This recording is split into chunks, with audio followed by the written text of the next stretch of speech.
name is Roger Horrocks. For the last 5 years, I've traveled Botswana's Okavango Delta, finding out more about these prehistoric predators.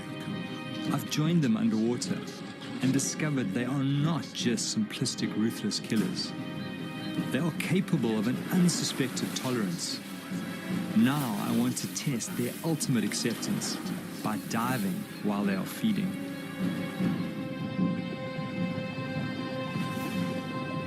The idea of diving with feeding crocs first crept into my mind when I traveled from my African home to Costa Rica in Central America. I'd gone there to find Chito Graham, the extraordinary crocodile shaman of Limon. 23 years ago, Chito found a sick and dying crocodile that had been shot by farmers. Slowly he nurtured this animal back to health, taking many years to slowly gain the animal's trust. He showed me something I never thought possible with crocodiles. Chito is the only person in the world to get in the water and interact with the giant croc. He's even developed a game with the crocodile that mimics some of its instinctive killing techniques, like the death roll. When I saw this level of acceptance by this animal, this unexpected intelligence, I started to think that if I behaved in the right way, I too could have a chance of being accepted in the water.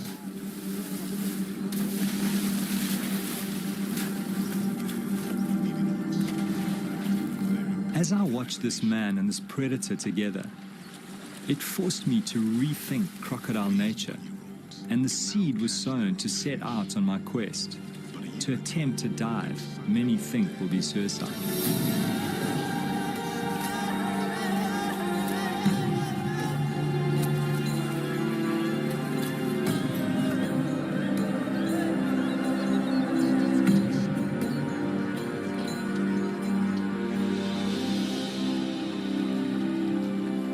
What particularly intrigued me was that somehow the croc can tell the difference between the food Chito gives him and Chito's hands.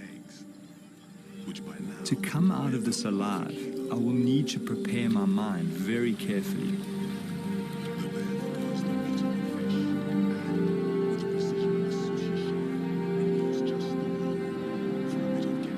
Chito has worked at putting fear behind him, and this crocodile's ability to pick up on his confidence just strengthened my desire to attempt to dive with feeding crocodiles.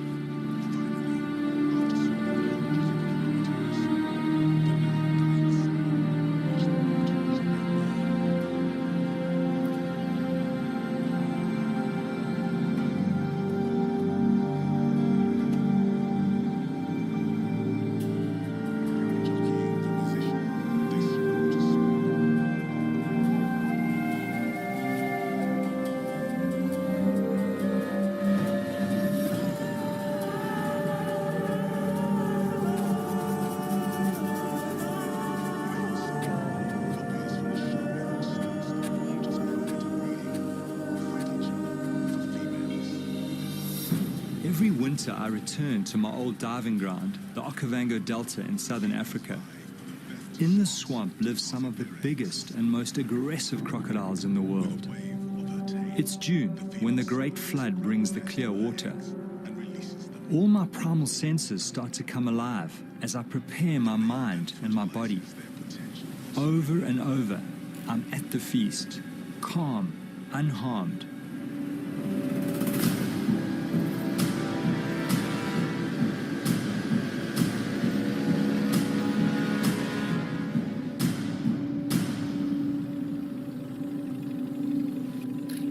Even though I've worked with these animals for 5 years, I'm still very wary. Some of these beasts have eaten many people and are a huge threat to livestock. My theory is that reptiles, when feeding en masse, drop their territorial aggression to avoid injuring each other. This huge male is very aggressive and not an ideal diving partner. But I'm hoping that this behavior may shift when he is with multiple animals and can smell food.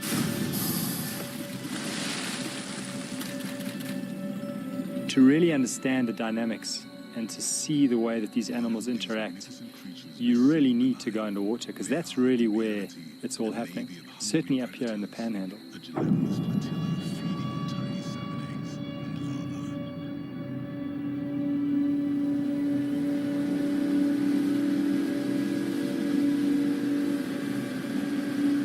Greg Thompson is the top guide in this area.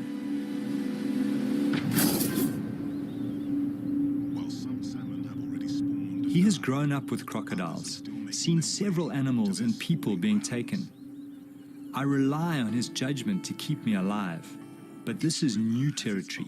Nobody has tried to dive with feeding crocodiles. Well, how do you think those crocodiles, will respond, given that, they probably have to defend that prey against other crocodiles who will pick up the scent? That, I think, is going to be one of the unknowns.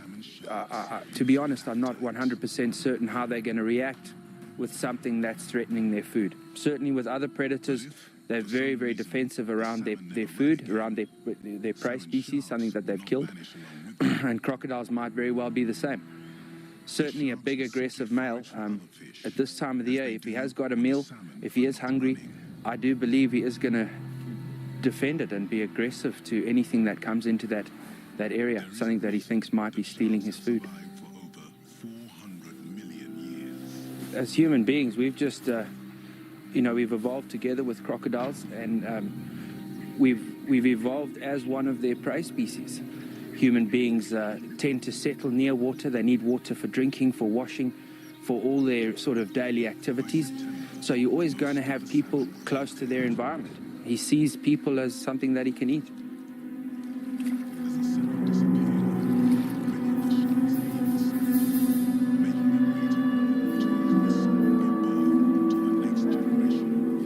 Greg takes me to a nearby village close to the river.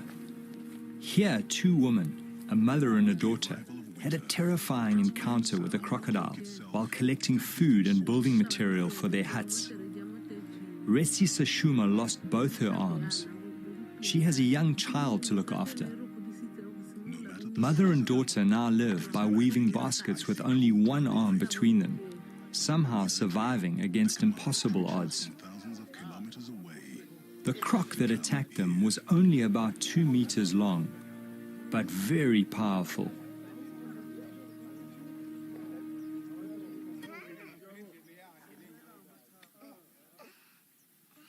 The woman's scars are a constant reminder to the rest of the village of the crocodile threat.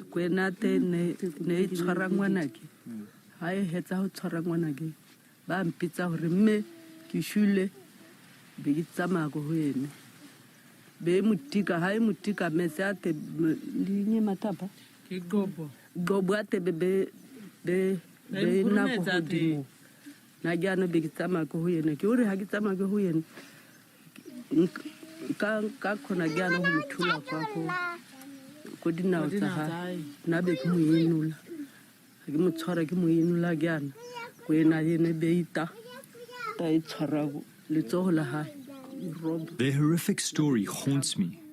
Despite their loss, they have no wish to kill the crocodile. Somehow they accept this tragedy as part of living here.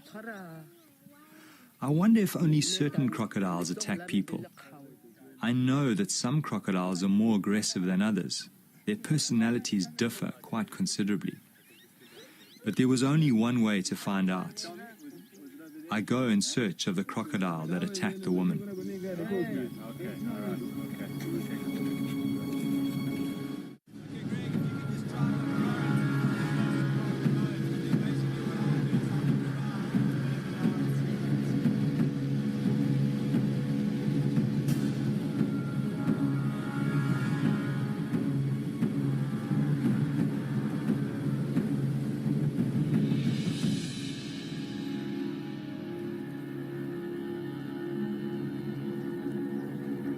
It's a short boat ride to the area where the women were attacked.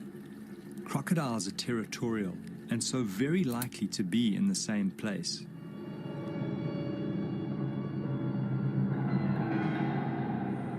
As I kit up, I have this strange feeling going in the water with this crocodile.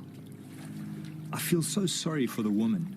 and yet no ill feeling towards this animal, which was just responding to the splashes and noises of its prey. 85 million years of instinct. I always get underwater as quickly as possible and make minimal splashes on the surface.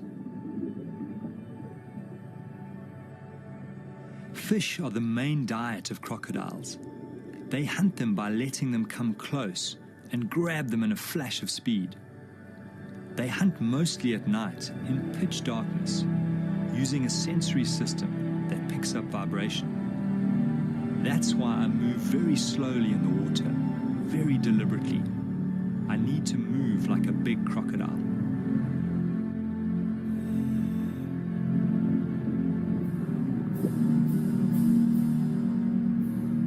The fish becomes skittish.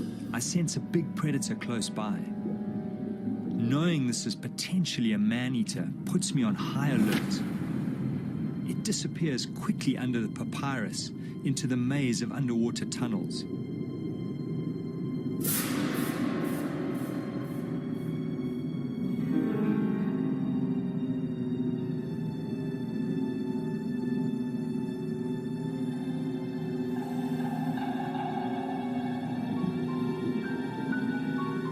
I follow cautiously.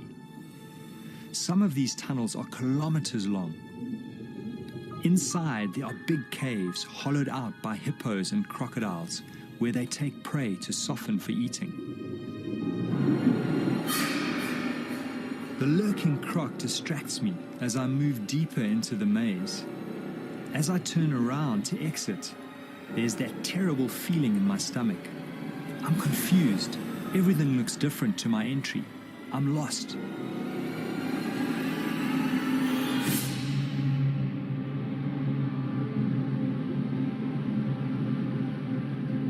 It doesn't help my anxiety to find the remains of one of the crocodile's last meals.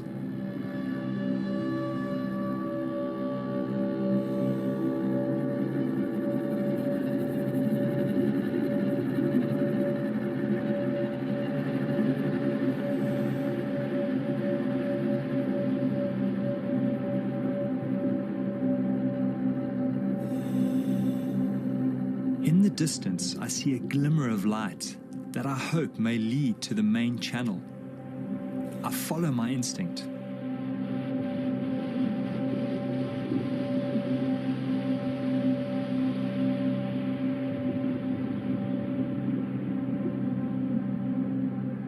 It's a huge relief to be back in the sunlit channels.